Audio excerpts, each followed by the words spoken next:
Many, many greetings and welcome to the first global masterclass presented by Imzaia.com.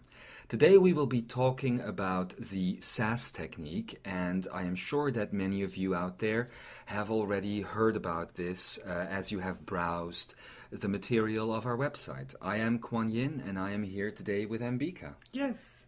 Hello everyone, and thanks for joining in this beautiful class that we're having together. I'm sure this information about the SAS technique will do a lot for you, will change a lot. It is true because SAS, for people who may not know it, who haven't read the brochure or anything, stands for the Sovereign Ascension Spectrum technique. And it is something that was developed many millions of years ago in what was called the fluid Lemuria. Not the Lemuria that everyone speaks about, which was more based on the physical reality that humans exist in today, but in a more timeless and spaceless experience of Lemuria that actually permeates even our life and everything in this world. In this moment, it's amazing how this energy is always available to people, and part of what the SAS technique does, of course, is bring that back to them. So we're very excited that we can finally start talking about this. Definitely.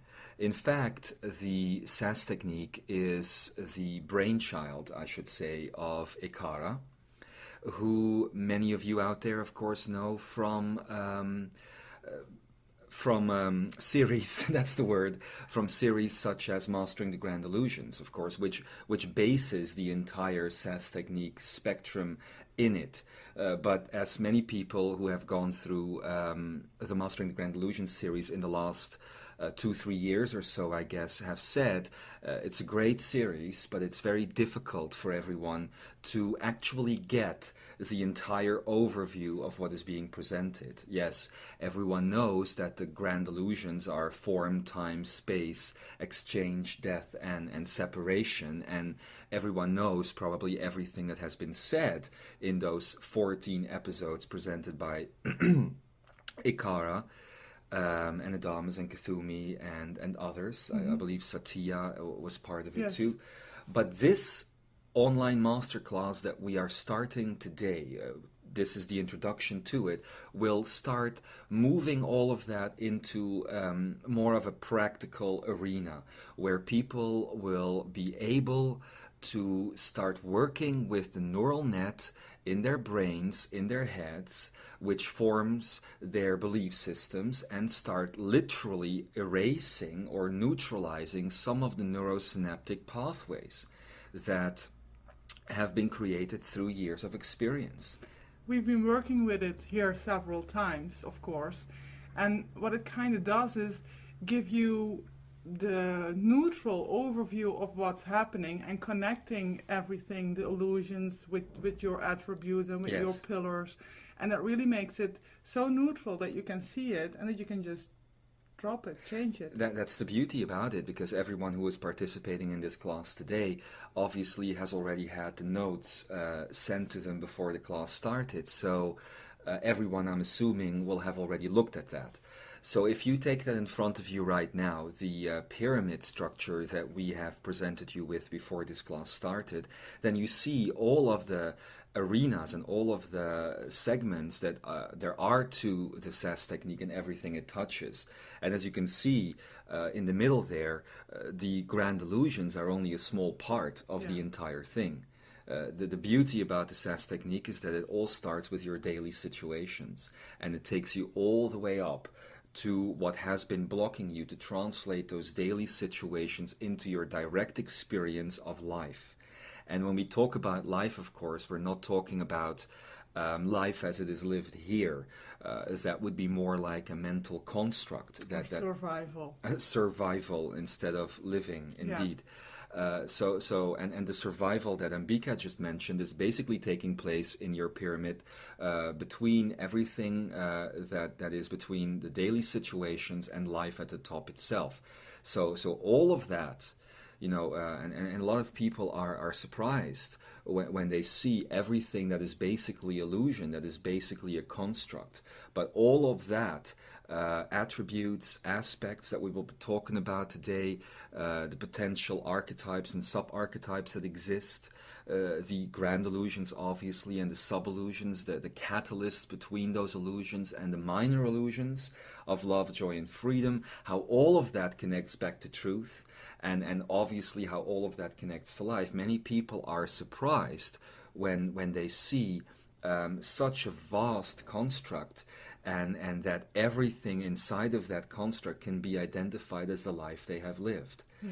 And just like Ambika just said, in the last half year or so, I think the Ascension Initiates here at the Ascension House in Tintagel have been working on this technique and have been experiencing things through it. Yeah. But let us get a bit more clarity on the situation. I'm just going to give you an overview right now of what you can expect, not just today, but also in the SAS technique classes that are to come. Because as many people know who visit our website, and I think everyone who is connecting to this material right now would be visiting our website, otherwise they wouldn't know the material existed. We have a lot of free information out there, and I already mentioned Mastering the Grand Illusion series. There's also the Alchemy of Ascension.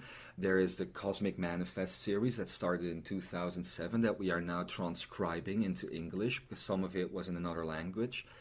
And there's the Divinity Manifest, the Reality Under Construction series. In other words, there's hundreds and hundreds of hours worth of material out there that people have been connecting to, that you all out there have been connecting to, and that has obviously brought some clarity back to the life that you are living.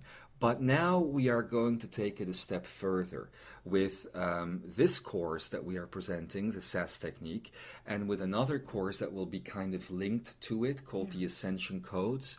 We are going to take it one step further. As I said before, we're going to be taking it into the practical.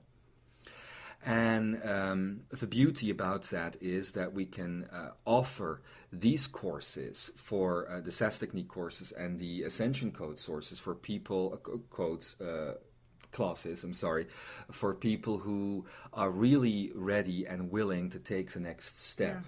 And I guess that's where the expertise of people such as Ambika and the people who also are present here, but not in the studio right now, Georgie, Lotus, and Rose, will come in handy, because of course the only thing we really do here, except for working, is working on what is happening on the inside, right? So all of that just to say that there's a lot of information out there, and that this is going to basically take it one step further. It's going to tie in a lot of the loose ends, for instance, that have been building up in the course of 3 or 4 years, or maybe even more, of ascended information that has been coming through. First started by David Dubier, then continued with Yeshua Benikara, and now continued with myself, Kwan Yin. So, and it makes very much sense that this is going to be the next step, because everything that's in the channelings right now you can kind of play with a little bit. While if you're going to do this, I mean, then we're really talking serious working on yourself in a fun way. But it's about... Not always that fun. No, not always that fun. That's true too. It can be quite Sometimes intense. It's true.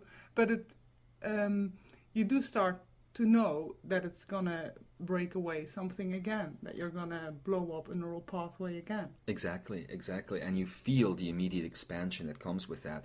And that, Ambika, brings me into the first step of the SAS technique, which literally is the blowing up of neural pathways. And for people who have the notes in front of them, the one page that we have provided for you today, the entire pyramid that you can see, going all the way from the daily situations all the way up to life, is basically step one of the SAS technique itself, which is the deletion and neutralization or as they say it here, the blowing up of neural pathways. And I'm going to be talking to you today about neural pathways, what they are, beyond the information that many of you perhaps already know, how they are formed, why this structure is in place, and what you can do about it. All of that is to be found within that pyramid, which basically covers the entire spectrum of ascension theory that has been presented via Imzaia.com in all of the years of its existence. After that, behind the first step, once the neural net and specific pathways of the neural net are neutralized, the big thing that comes to the foreground in step 2, basically, if you will, is false memory identification. And this is usually a kicker for everyone that is connecting to the SAS technique, as we have been experimenting with it here. The deletion of false memory. Yeah. Because people who have been going through the procedure here have actually realized that at some point in the procedure, they actually have 2 sets of memories about the same events taking place, and one of them can't be true. Both can't be true. No. So one of them has to be a false memory identification, which you can start to see because of the neutralization of the neural net that we will be doing in the course of step 1. And that all leads into the third step of the SAS technique, and as it says on the notes, that's the light body Merkaba restoration, which basically is a fancy word for saying the restoration of the original state of being, or even the state of beingness, if you will. After all of these things are out of your system. In other words, this entire SAS technique is like a major detox system for your neural net and your energy grid and everything that connects to that. Because what people often don't realize is how much the neural net actually controls in your life. And I'm not just talking about what happens inside of the body, but I'm also talking what is happening outside of the body. There's a whole lot of control, and actually the world, beloved Imzaia, looks quite different from removed from that perspective, let's say. And that is what we are hoping to give you a glimpse of today as we go into this introduction. Could you say that the false memory identification is because of your colored perception? Yes, actually, that is true. As you say, neural nets create belief systems. They create parameters. They create a perception of reality. Mm-hmm. And because of that, you actually generate another memory set than actually took place in many of the cases. And it doesn't just happen in the immediate moment, it happens afterwards. It happens when people start revisiting their experiences of the past and either start putting other people's perceptions on it, or their own altered perceptions that now allow them to live life in some sort of happy state. Yes. And you would be quite shocked throughout the many years of my beingness in service to Earth and other locations within this universe. You would be surprised how many people and beings I have worked with that actually discovered things like having had a child they didn't know about. Because it had been taken, let's say, which is a topic we don't necessarily have to go too deep in at the beginning of this class, but as I will tell you out there later on in the 4 hours that we will spend together about why the neural net and why the entire brain wiring has been created, why all of that happened, then we will go a bit deeper into that. But people have big memory gaps, amazing memory gaps at some points in their life. Do you have any of those examples happen to you by any chance? I don't have a direct example, but I totally have seen situations. It was not so much concerning myself, but concerning people around me. Mm-hmm. How all of a sudden people are thinking, and of course I've seen it for myself as well. It's like how you're thinking a situation is just because of your emotions around it. Yeah, yeah. And that then everything that happens is like a confirmation of what you're feeling already. Indeed. And of course it goes much deeper than just that. It goes much deeper than what the emotional level does to your memory of the past. Because this becomes a system in the human psyche that now is going to start once fully in place, and this usually happens at about age 7, I would say, back in my day, which is a long time ago on this earth, over 4,000 years ago. At age 7 you could say that someone was completely implanted and ready for this matrix, according to the matrix wishes, of course. But by now, in this day and age, because don't forget, Ambika, I've only been on this planet since about a year and a half now. And in that time, I have experienced quite a lot of shocks, simply to see how different and how much stronger mental inflection has become on this earth. Everything has gotten this twist. So by now, this neural net and everything that we will be discussing today is in place by age 3, really. And that's a very young age for that to happen, which is basically about the time children start going to school, I believe, isn't it? These days. 3, 4. Yeah, I guess, but basically before they even get submitted into a school system, the basics are already in place. Yeah, they need to fit quickly. Sorry? They need to fit in quickly. They need to fit in quickly. Well, yeah. Yeah, they do, but that's also because the parents of this day and age obviously have become more meek, have become more subservient, in following the matrix.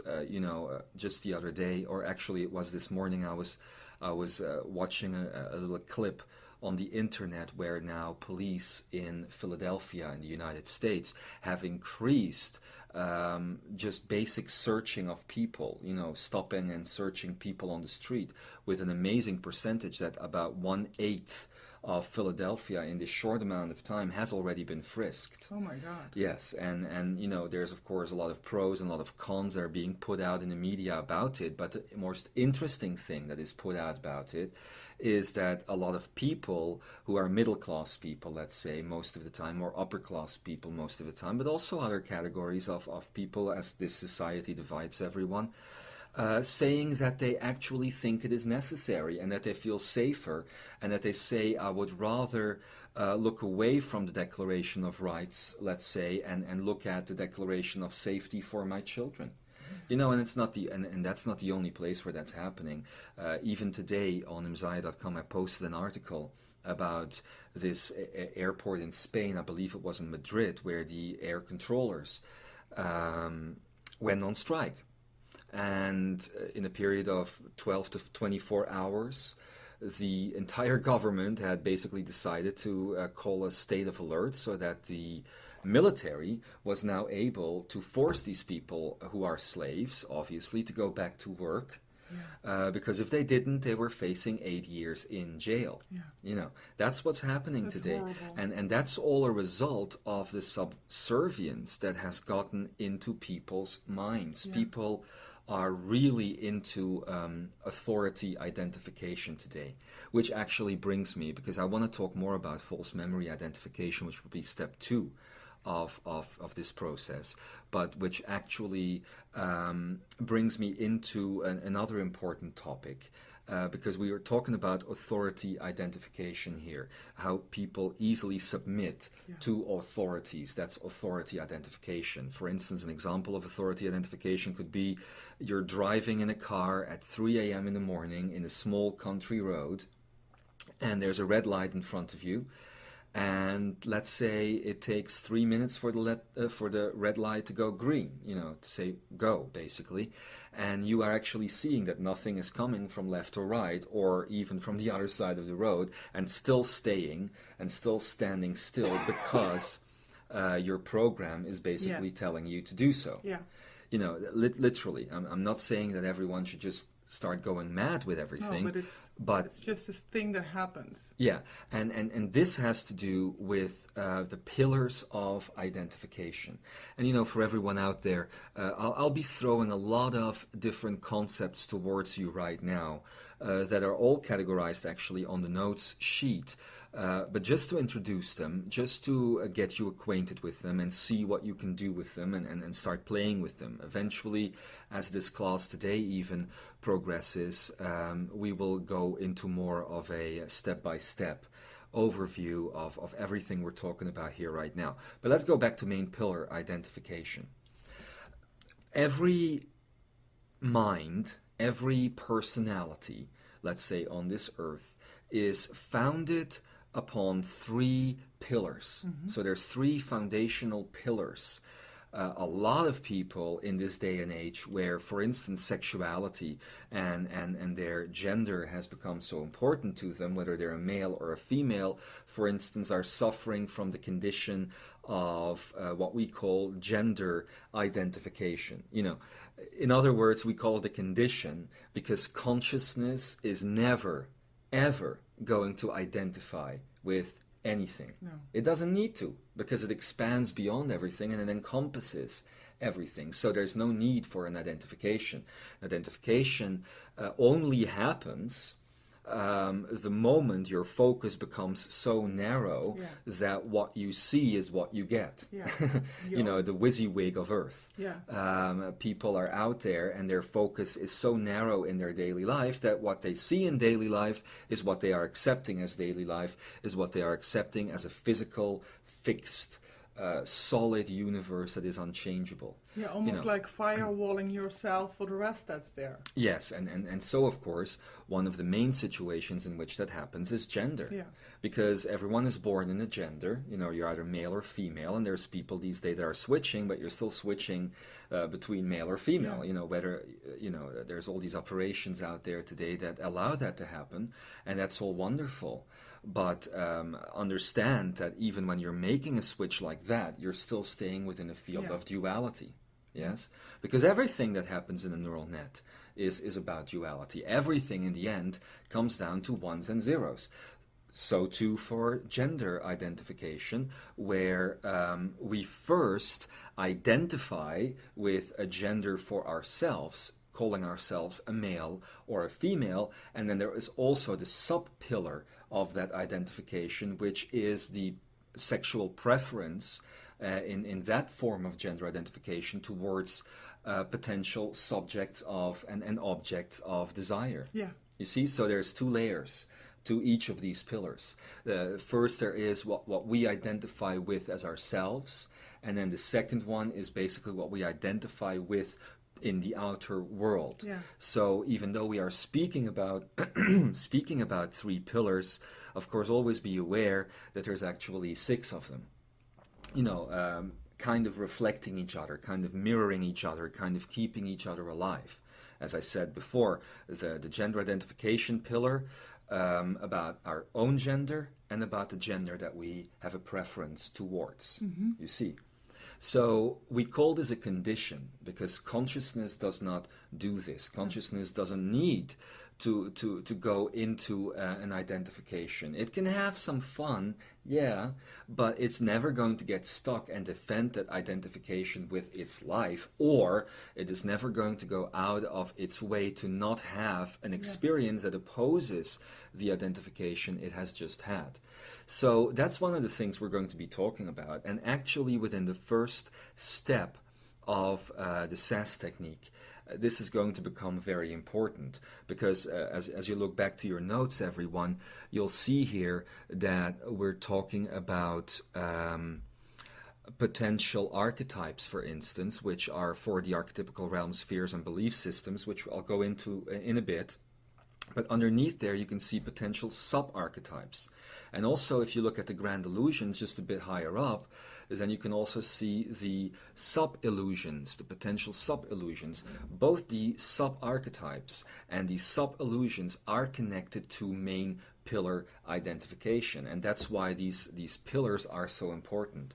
You know, a lot of people tend to go mad when they really start getting this system, because if you just look at the second to the bottom here, the attributes and aspects level, for instance, or the level of archetypes, or the level of catalysts as you go up, or the level of truths, for instance, that exist. There's if you combine all of that together, you've got millions and millions of possibilities. Yeah. So of course, this matrix is designed, set up in such a way that you can't get out.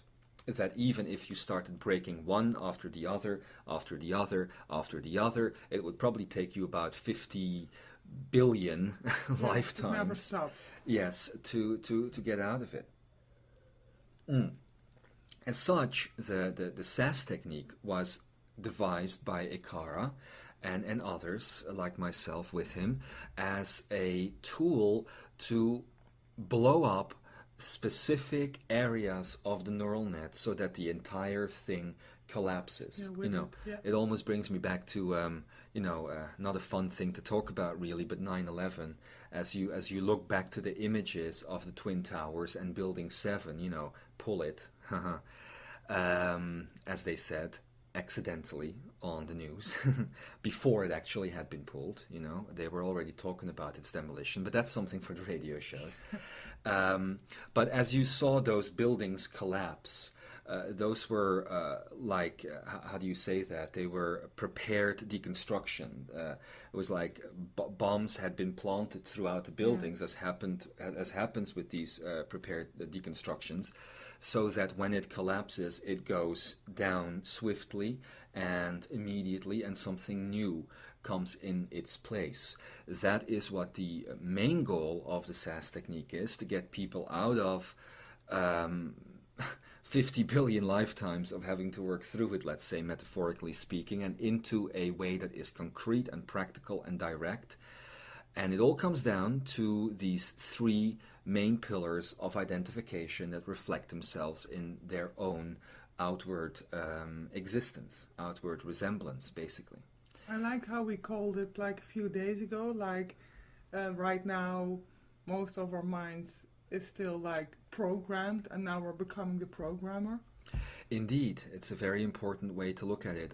I even believe I put it on the invitation to the class. One of the things that people don't get, let's talk for instance about gender identification. You come into this earth, you've actually never decided whether you're going to be a male or whether you're going to be a female. Not really.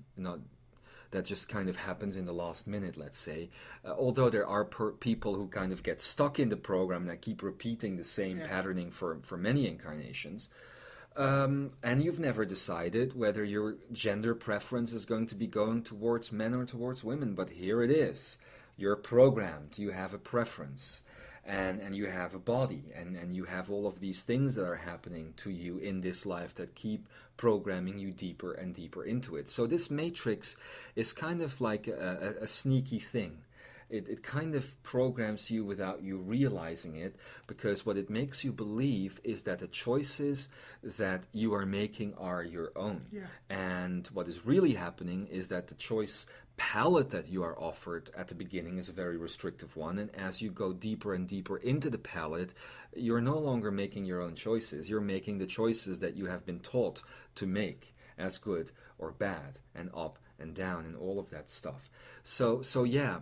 Matrix has programmed your mind. Matrix has programmed your neural net. And what this is all about is becoming the programmer, indeed.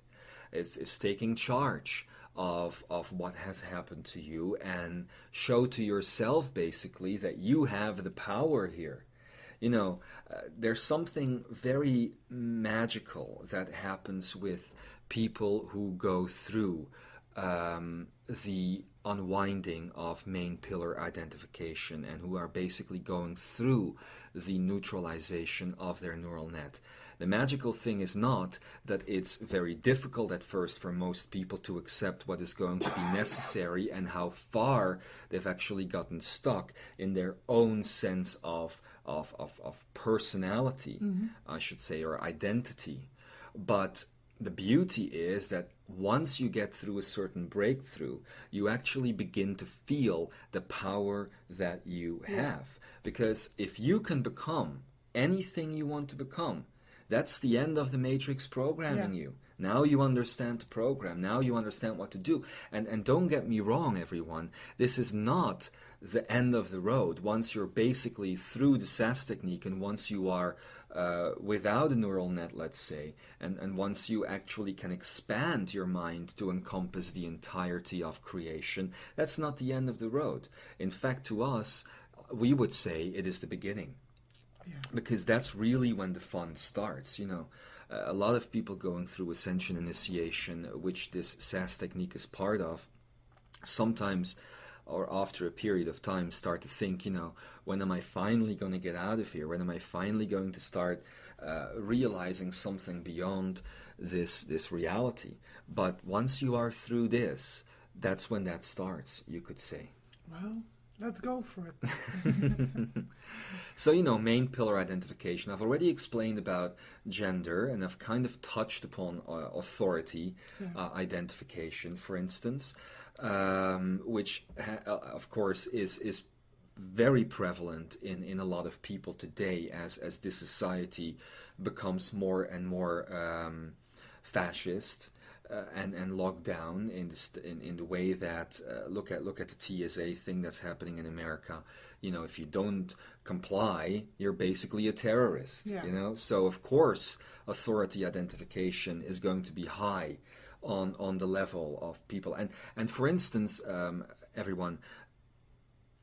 Again, this pillar has an opposite, because where you have your inward authority identification, where you basically are afraid of the world out there, there's also the externalized version of authority identification, which a lot of these narcissistic people that basically run TSA and that are basically put in jobs like that end up relying on their external sense of authority.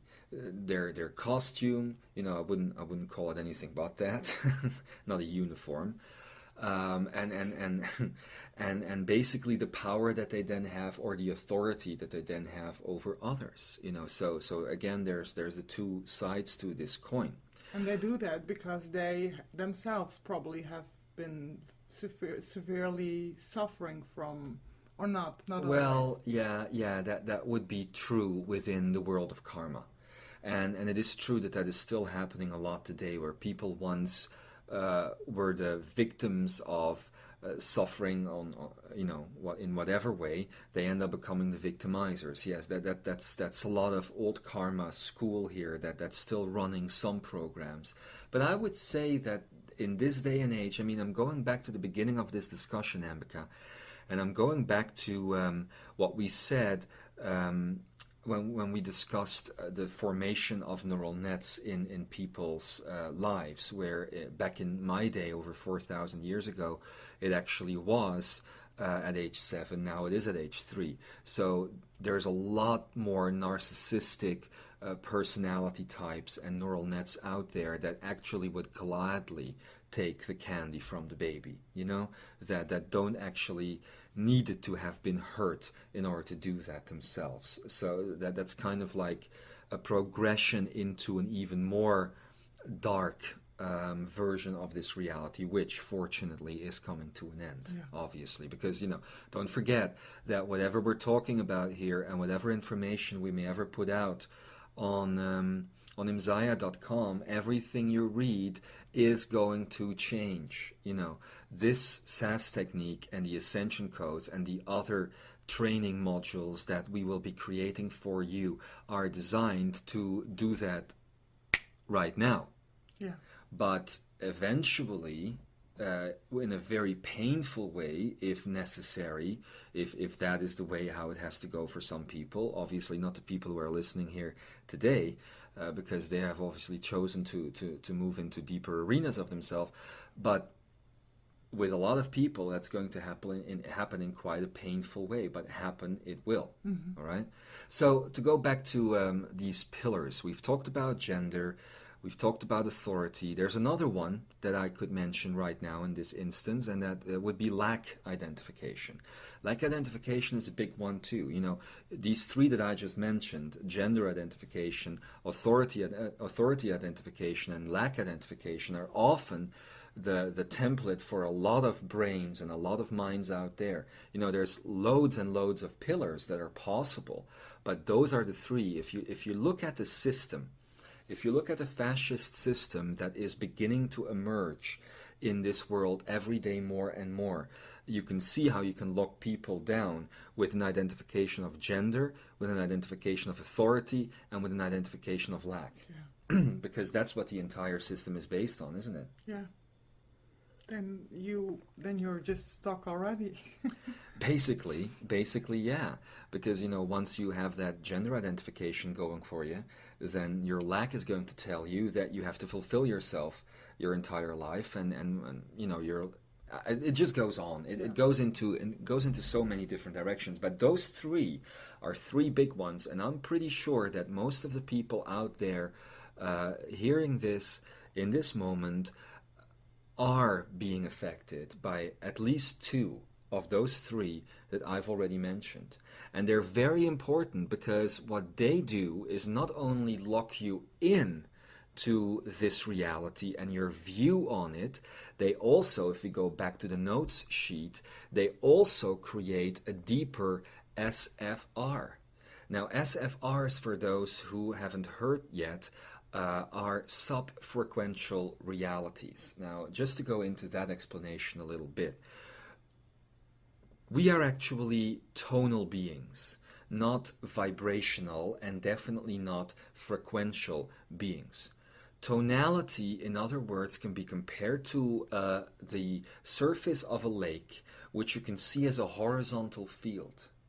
Vibration, and it is still.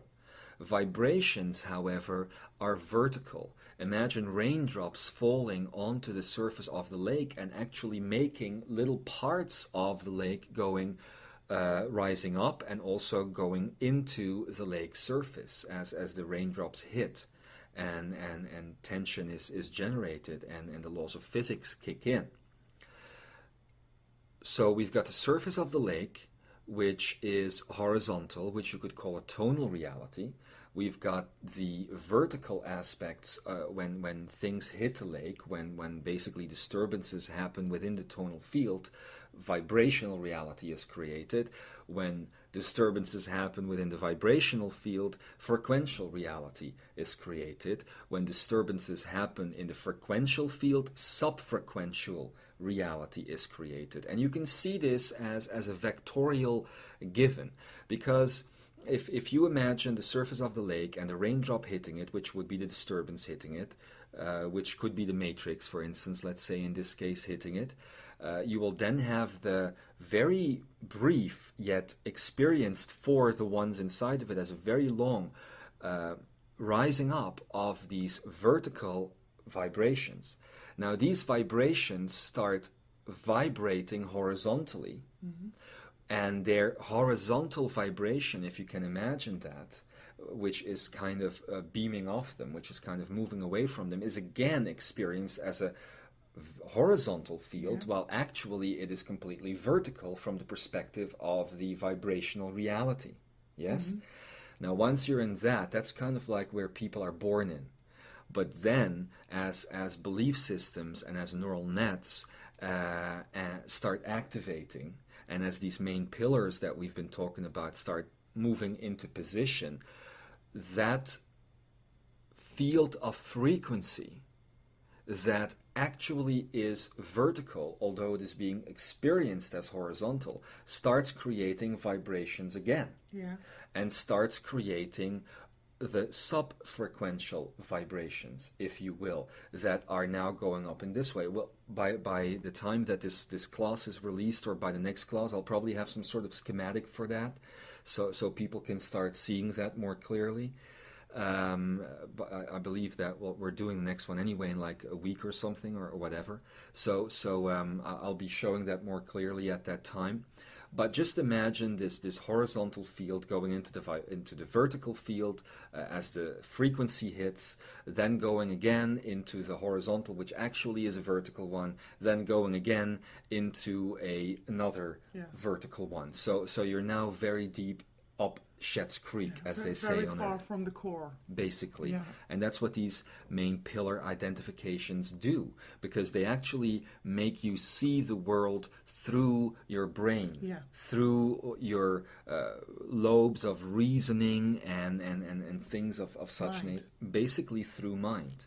You know, if you look at science, then science, for instance, has already discovered, to my great surprise, and actually released, that's the surprise, not the fact that they discovered it, that human eyes can only see 2% of what is actually in front of them. That means that if you imagine, if you look at your wall right now, wherever you are, and you see this entire 180-degree landscape in front of you, most of that is all made up of what the temporal lobe and the lobes of reasoning, etc., have imagined is there, based on what they've seen before, based on what they've been told, etc., etc., etc. And only 4%, 2% for each eye is actually continuously new information that is coming into the eye. And even then, that still has to get to the brain, you know. So when that information, let's say you're staring at the wall you stare at every day, when that information gets into the eye, you know, the information of that wall, then the brain will very quickly say, oh, all right, that's the wall. That's the wall. We don't actually have to update our images. You know, actually it looks a lot like Google Earth. You know, when you go to Google Earth, you can see an entire overview of the Earth, but then you start looking, and this bit of landscape is taken on the 23rd of February 2001, and this bit of landscape is taken on the 16th of March 2009, and you basically get this completely screwed up vision of what is actually happening. And yet people, when they go onto Google Earth, mostly believe that they're seeing what is actually happening. You know, they actually think that they're going to see people come out of their cars and everything, but you know, that's not for the common folk. That's only for the military installation on this earth, just to see that sort of thing, and for those who obviously want to pay for it. But even then, they're not seeing the truth. They're only seeing what the satellite is showing them. You know. But anyway, that's very similar to what the brain does when eyes look through it, when eyes observe something, I mean, and when it is piped through to the brain, if it is any way recognizable, you know, not even necessarily the wall that you've always seen, but eventually, let's say, you go into a whole different place of Earth, and there you see another wall. Let's say there could be great things on that wall, codes of a higher consciousness that have been written on it, and you'd never see it. You'd never see it because your brain just say, oh, well, it's a wall, and we don't really have to do much with a wall now, do we? You know, that's kind of how it goes. So it's just like you're so deep in it that you totally don't see the totality anymore. You're basically totally blind. Yeah. It's totally gone. The real reality is totally gone. I think a car is coming closer. I'm beginning to feel that we're going to have to go into a little break in 10 minutes or 15 minutes or something, and then I'm sure Akara will start coming in and teaching the first class, which I've now been introducing a little bit. But the reality, the way it really is happening, is totally gone for most of our brain activity. We're just basically relaying images that are already stored there. And the brain has gotten lazy. That's what the SAS technique is about. Again, kickstarting this beauty, because that's what it is. It's a massive database. It's a massive computer. It can do wonders, but it has to be booted properly. And so far, everything just got adapted into what the system knew already anyway, and now we're gonna play with it and expand. Exactly. And once you get to that place of sub-frequential reality where the eyes, as I was just saying, are seeing the things in the way I've just explained, seeing the reality around them in the way I've just explained, well, then you're definitely in sub-frequential energy, and that can go even deeper and deeper and deeper into, you know, the mad stories you hear about people these days, how, you know, someone is found in their home after not having left it for 40 years and has been collecting newspaper all his life, the same old newspaper. I don't know, you know, you hear odd stories, and of course these are the extremes, they think. Yeah. The extremes for everyone who is out there right now are happening inside of you. And that's what this technique gets you to recognize, that you know, how bad it really has become. So once these main pillars are in place, you get sub-illusional and sub-archetypical reality playing with you, where you're not really seeing what you're seeing, but where you're seeing what you're being told to see, even more so than is already the case in a predetermined matrix. Yeah. And of course, now going back to the earlier point of this discussion, that's where false memory identification comes in, because that's where these false memories come from. You know, Ambika, you're staring at a wall right now. Mm-hmm. You know, there's a very great chance that you could see other things on that wall, that maybe it looks differently than it looks right now. Or I'm not saying that you're going to find Egyptian hieroglyphs on it right now, but, you know, another thing that I haven't broached upon so far, without these main pillars in place and without this false memory in place, that wall, when observed, would not necessarily go into the belief systems of your brain, and that wall could become a portal. Yeah. You see, so it's not just about how you're being deluded to see something different from what is really there. It's also how you're being denied, how you're being denied access to the greater parts of you. Because, you know, everyone can make a portal anywhere. Everyone could step into a different dimension anywhere. Hell, there's probably hundreds of interdimensional beings walking through this room right now, and other realities happening in this room right now. Yeah. But if your eyes can't translate it, you're stuck. Yeah. You're stuck because to you, it just isn't happening. Yeah. You're watching BBC One while all the fun is being had on Sky. Yeah. Or maybe I should turn that around. I don't know. I don't watch television hardly, so I wouldn't know. But let's say I was correct here.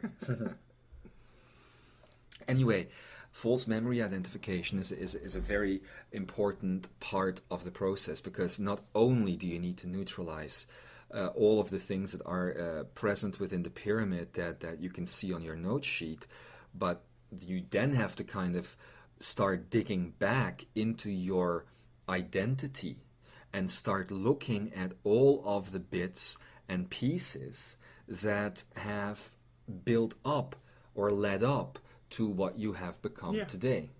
You know, and let's just talk about one of the things we talked about recently, where I'm not going to go into details, obviously, but where you were going all the way back to a very young age to see something that a parent, let's say, had installed in your neural net, you know, and something that you had never thought about really as a connecting point between everything in your life and that moment. Yeah, it's true. And that's part of this technique. And the other thing it does, it sometimes also goes back into other lifetimes, you know, where it actually goes beyond the top of the pyramid, or at least once we are at the top of the pyramid, we've got interdimensional access to everyone's full soul existence. So at that point, you can start removing false memories from other lifetimes even, which will then have major impact on what the soul is experiencing here and now.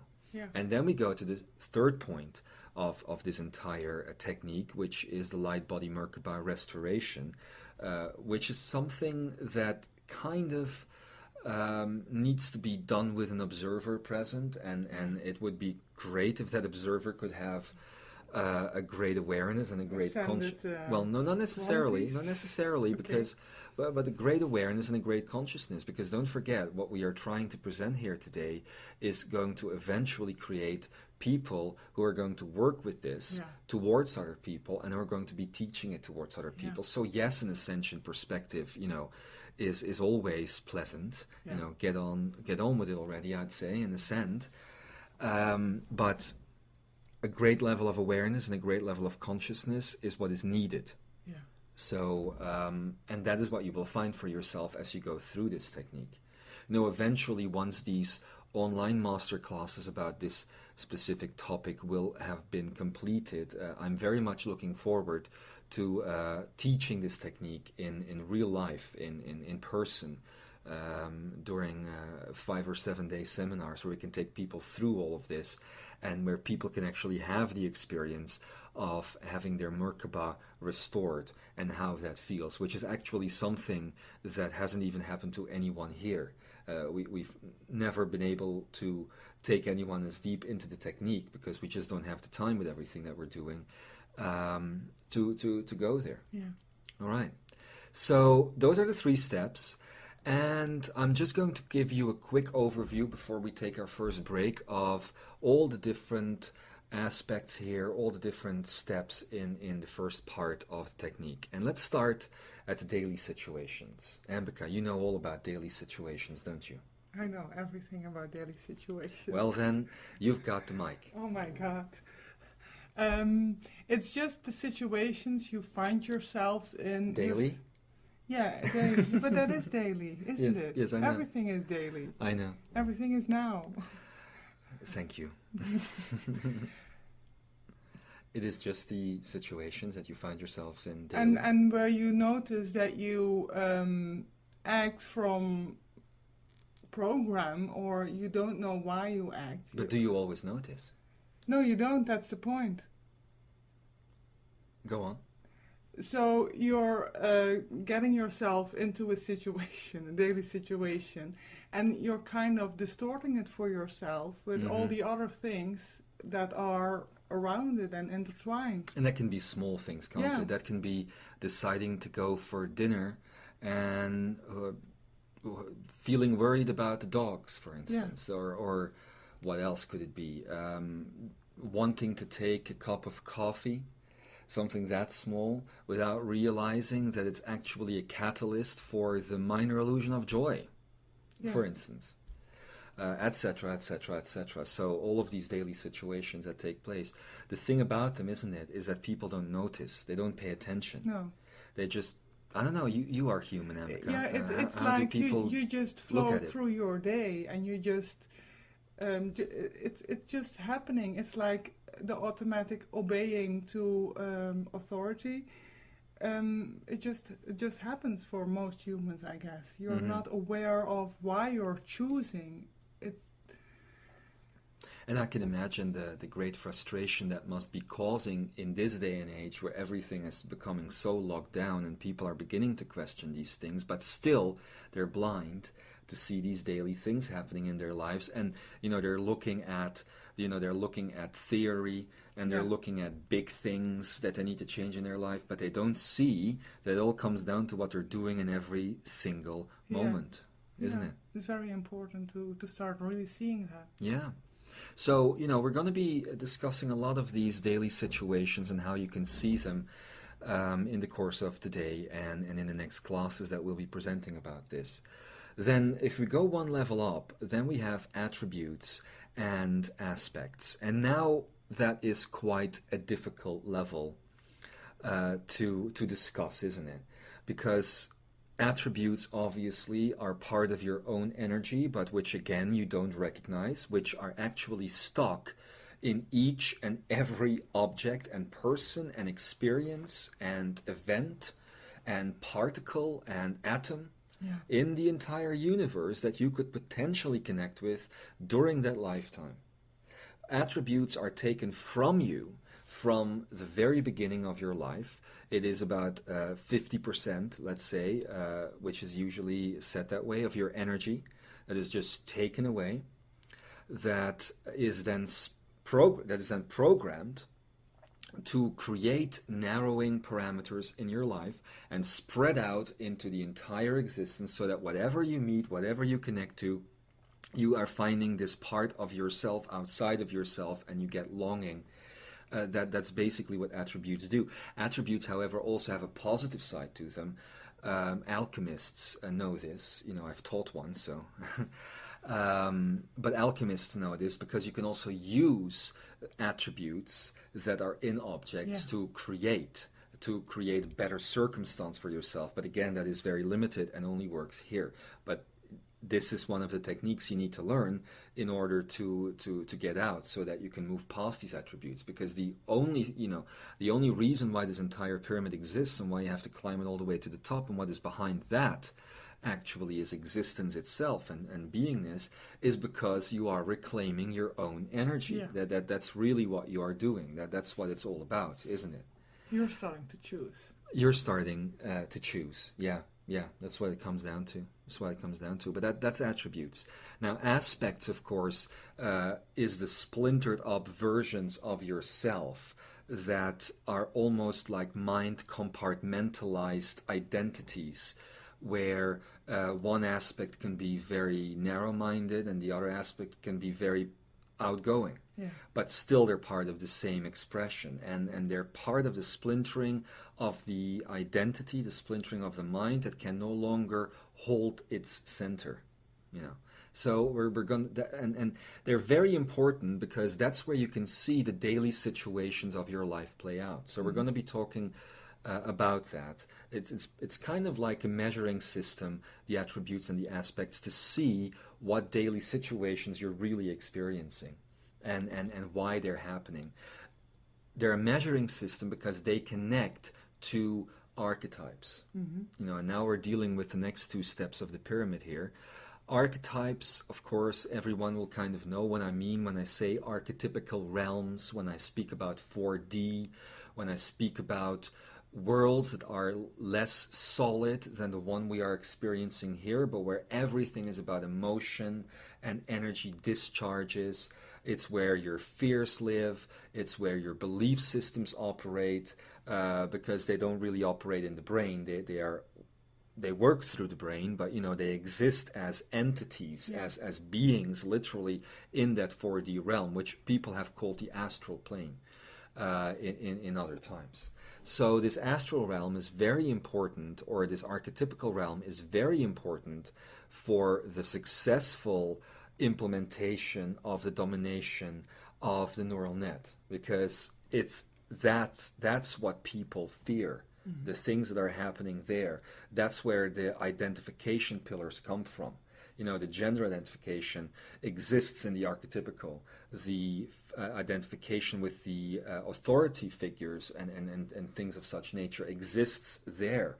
You know, it's the world of ideas, as Plato has said before, where a leader, well, let's just say a leader like Obama comes forward, or any other president, or anyone else in the world who's basically stepping into an authorial position, where they come forward and basically project an idea, which isn't theirs to begin with, but which is archetypical, and you connect through that to them, through your own archetypes. So that's how you kind of get stuck there. Now, the problem with archetypes is that you can have potential sub-archetypes take place when you are dealing with your main pillar identification. So I said before this first hour of the class here started that every mind, every personality has about 3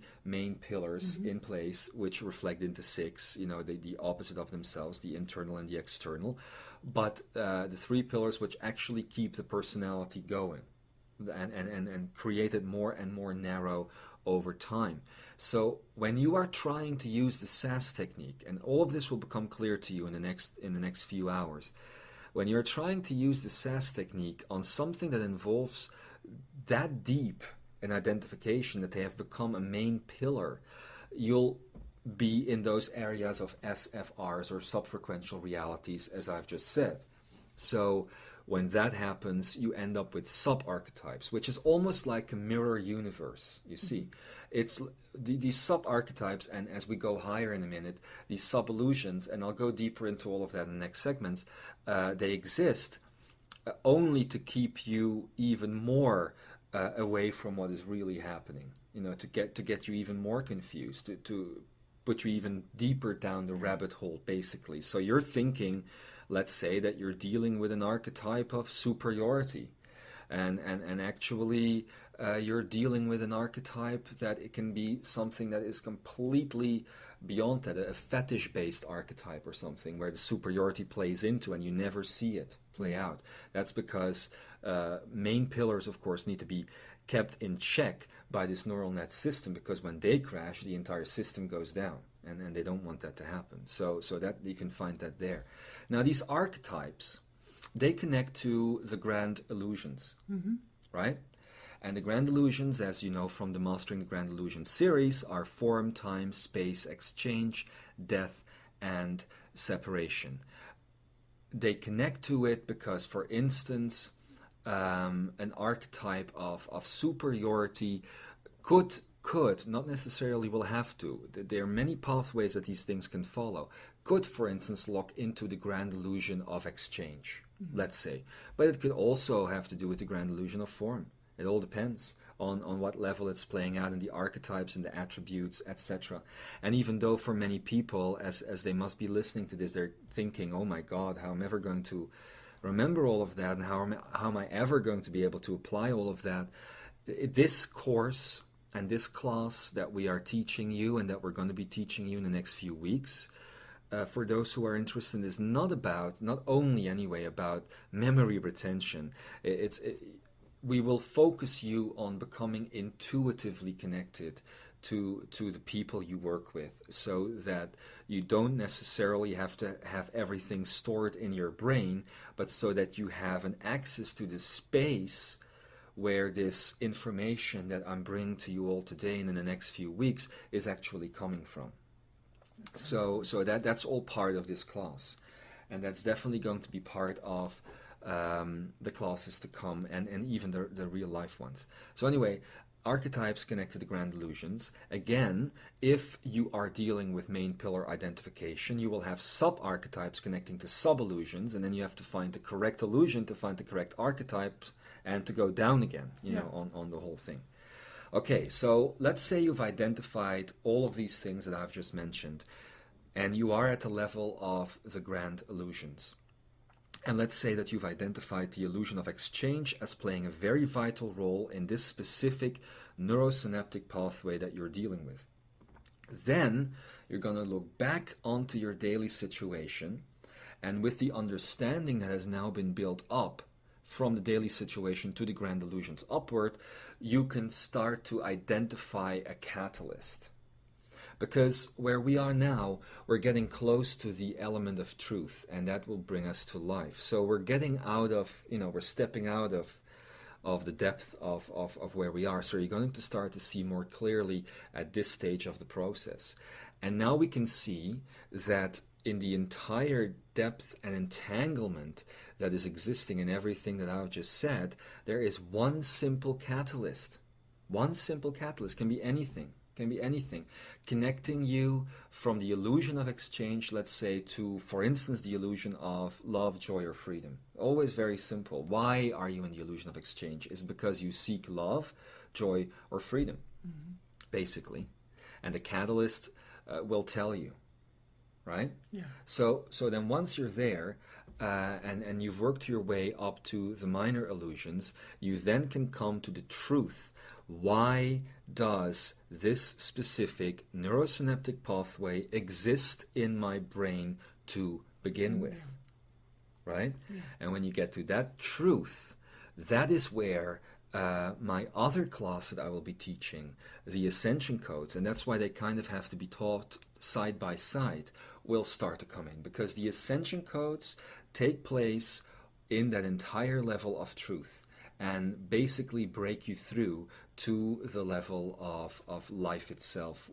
I'm not going to go into the depth of the Ascension Codes here, but what I can already say, because it is so connected to this, is that every soul on earth can come in with 12 major personas, which fall apart in 24 different personality types.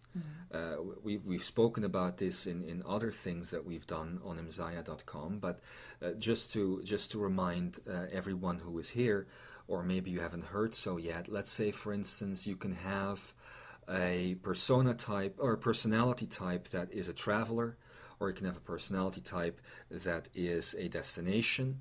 When that dualistic fracture that keeps those two separated doesn't exist. They would exist as a persona, which is a conscious personality, if you will. And there's only 12 of them, each splinter up into duality, into two personalities each time. There's only 12 of them, and they're very elegant, and they're actually quite beautiful, poetic, in the sense that they're called white fire dragon, white roaring lion, white spiraling butterfly, etc., etc.